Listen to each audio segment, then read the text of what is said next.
In about 45 seconds, I found myself again in the waiting room with the compassionate secretary who, full of desolation and sympathy, made me sign some document.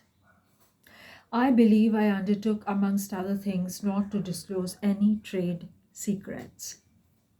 Well, I'm not going to. I began to feel slightly uneasy.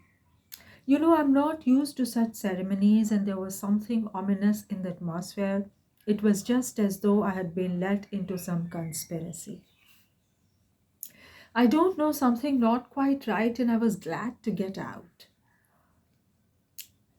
In the outer room, the two women knitted black wool feverishly. People were arriving, and the younger one was walking back and forth introducing them. The old one sat on her chair, her flat cloth slippers were propped up on a foot warmer, and a cat reposed on her lap. She wore a starched white affair on her head, had a rat on her cheek, had a wart on her cheek, not rat on her cheek, and silver rimmed spectacles hung on the tip of her nose. She glanced at me above the glasses. The swift and indifferent placidity of the look troubled me. Two youths with foolish and cheery countenances were being piloted over, and she threw at them the same quick glance of unconcerned wisdom. She seemed to know all about them and about me too. An eerie feeling came over me. She seemed uncanny and fateful. One far away there, I thought of these two, often far away there, I thought of these two, guarding the door of darkness, knitting black wool as for a warm pal, one introducing continuously to the unknown, the other scrutinizing the cheery and foolish faces with unconcerned old eyes. Ow! Old knitter of black wool, Moriturite salutant. Not many of those she looked at ever saw her again, not half by a long way. There was yet a visit to the doctor. A simple formality, assured me the secretary, with an air of taking an immense part in all my sorrows. Accordingly, a young chap wearing his hat over the left eyebrow, some clerk, I suppose, there must have been clerks in the businesses, though the house was as still as a house in a city of the dead, came from somewhere upstairs and led me forth. He was shabby and careless, with ink stains on the sleeves of his jacket, and his cravat was large and billowy under a chin shaped like the toe of an old boot.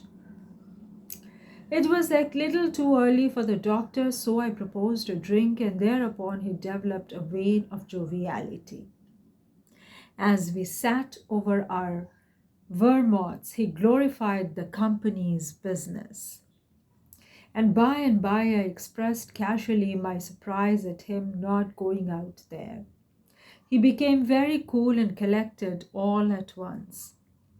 I am not such a fool as I look, quote Plato to his disciples, he said sententiously, emptied his glass with great resolution, and we rose.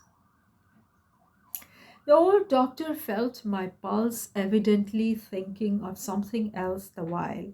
Good, good for there, he mumbled, and then with a certain eagerness asked me whether I would let him measure my head.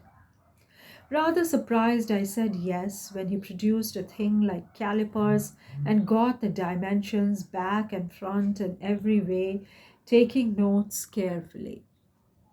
He was an unshaven little man in a threadbare coat like a gabardine with his feet in slippers, and I thought him a harmless fool. I always ask leave in the interests of science to measure the crania of those going out there, he said. And when they come back too? I asked. Oh, I never see them, he remarked. And moreover, the changes take place inside. He smiled as if at some quiet joke. So, are you going out there? Famous, interesting too? He gave me a searching glance and made another note. Ever any madness in your family? He asked. In a matter of fact tone, I felt very annoyed. Is that question in the interest of science? Is that question in the interest of science too? It would be, he said, without taking notice of my irritation, interesting for science to watch the mental changes of individuals on the spot, but are you an alienist? I interrupted. Every doctor should be. A little, answered that original imperturbably. I have a little theory which you, messieurs, who go out there, must help me to prove. This is my share in the advantages my country shall reap from the possession of such a magnificent dependency. So Joseph Conrad emerging as a you know uh, writer who is giving us a great glimpse into the age of the empire. And not only that, he talks about people who are mostly sailors who live on the ship and think of the sea as their country. His language is absolutely beautiful. Here, not so much, but in the early, I mean, it was good. It was alive, it was vibrant, it was catchy, it was really, the conversations were such that you could simply jump into them and identify with them. But in the beginning, long paragraphs, descriptive paragraphs. It begins with a description of the Thames, and he talks about the ship. Actually, the first sentence is about the ship, and they say that the sailors have a great love for the ships in which they sail and in which they live, and thinking of the sea as a country.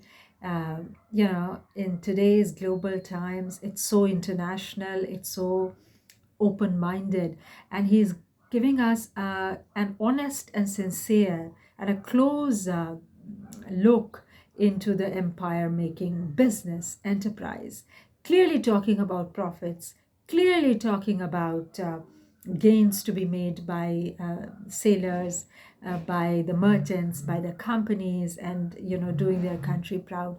This is a primary document in a way, for colonial history studies, right? Joseph Conrad. I'm reading the classic book, Joseph Conrad, The Heart of Darkness.